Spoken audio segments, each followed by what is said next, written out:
What's going on, everyone? Let's actually turn this so maybe you can see some of the birds that go by.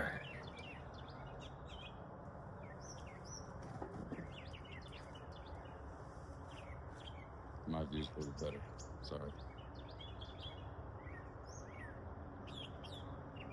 So, impromptu.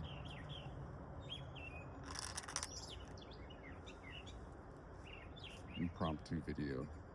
I usually save these. Well, I'm not going to do a book reading, so I guess it doesn't matter. Save that for tomorrow. But last night during dinner, my son asked me about God. And this was like the first time it was. He's 8. It was the first time it was like legit. So he asked me while at the end when we were eating.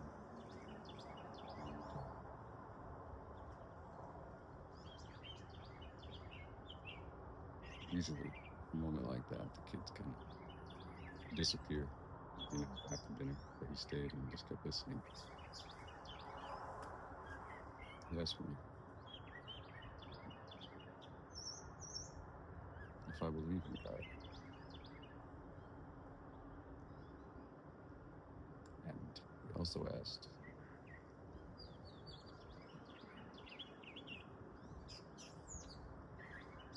why some people pray to Jesus.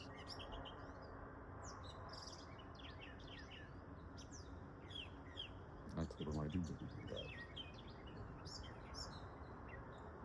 I believe that God sent Jesus, just like he sent Moses, and just like he sent Muhammad, just like he sent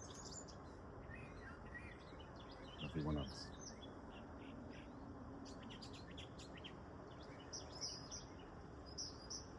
And I told him some people pray to Jesus because Jesus was such a good teacher. And Jesus said things like, it is through me that you will come to God. And people believed him, so they started doing things in his way. The early Christians.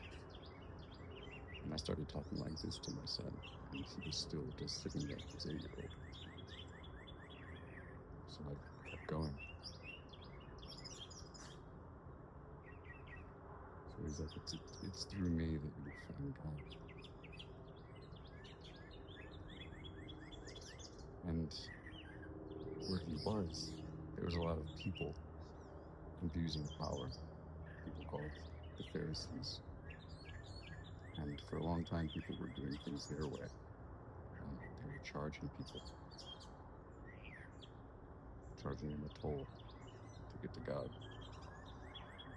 Just like those tolls popping up around here in North Carolina. And I made a video of that. They're all over the Midwest.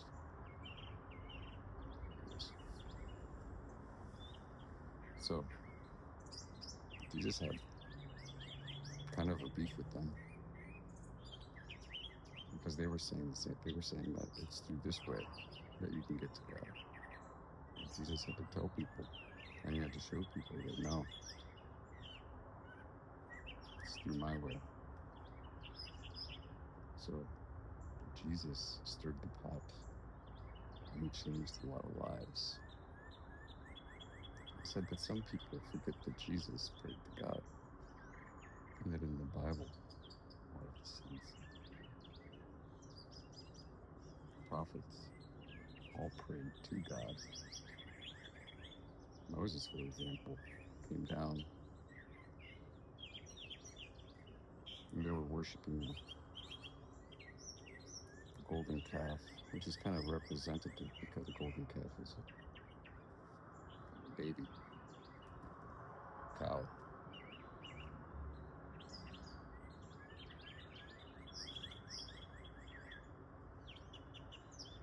And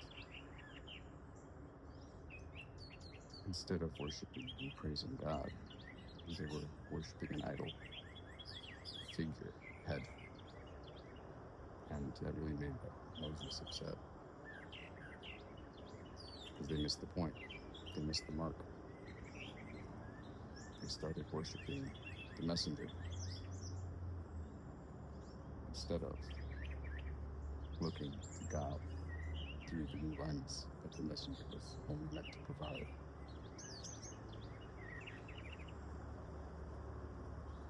So instead of using the lens to clear your sight, just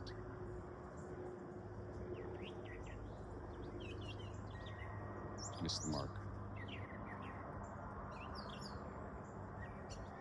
So I told him not to forget that, yeah, I believe in God, and I believe in his messengers. And you'll know them because their words have lasted the test of time.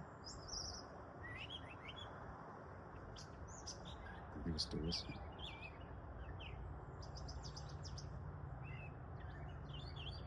And he went on a little side thing, and he's like, oh, man, the devil. Something about the devil, do I believe? I just stopped him and said, I believe in God. At one point, I didn't believe in God. And I was angry. I was raised to believe in God, and then life was hard. So I questioned it for a long time. And then God showed himself to me again. Many people go through it. It's like the devil, though. I don't believe in the devil. I believe in energy. So I told him another story from the Bible. And the devil really is, right? The devil was Lucifer, the most beautiful angel. And God created angels, the most beautiful angels. Lucifer was one of them. And I told him, and in the old stories too, they talk about jinn beings created out of smokeless fire.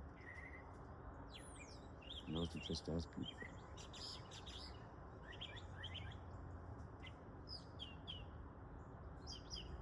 And then he created humans. The most perfect, containing both smokeless fire and light, with clay, earth, embodying the three realities of God. Energy, light, earth.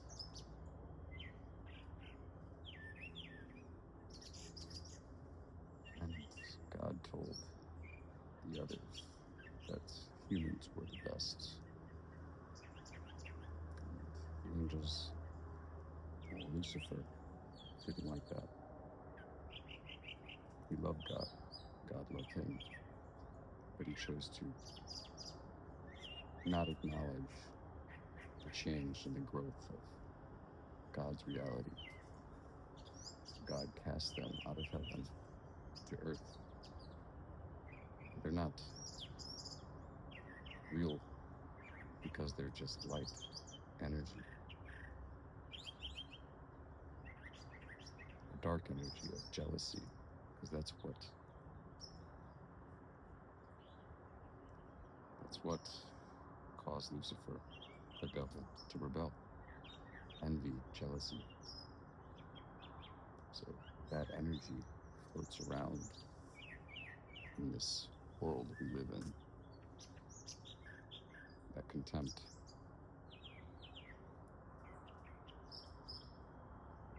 And it's through things in life that people reveal themselves to be vessels of either goodness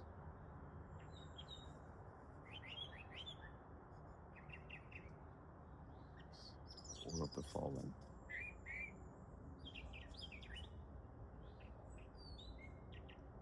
And sometimes people can be possessed by this energy. It just floats around. You can build it up. You can eliminate it with simple things. Talking to my son. Taking your shoes off and your socks and go sit standing barefoot in the grass. As long as you touch the grass, the dirt, the clay, the rocks, with your feet, just stand there. You ground yourself. You zap that energy where it helps. Some people use art. And they'll take all that negative energy and just turn it into something beautiful. And that's what we do to the devil. That's how you exercise demons. Because there's a finite amount of that in this world. We can either make it grow or we can deplete it. The fallen virtues. So if we take that negative energy and build it up and release it with art in noble ways, we recycle it like oxygen to carbon dioxide for the trees. And in that way we reduce more and more every generation that smog that fell down here. So I told him, no, I don't believe in the devil. I believe in energy. I believe a lot of people have been lost and confused and they don't know what to do. They're swimming in a reality they are only beginning to learn about.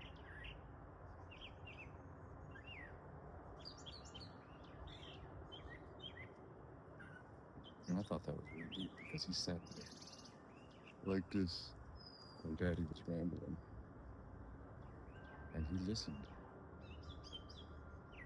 It was a beautiful moment. It was the first time it was a father-son heart to heart. Because, you know, they're kids. He's growing up and it was a moment. It was a moment.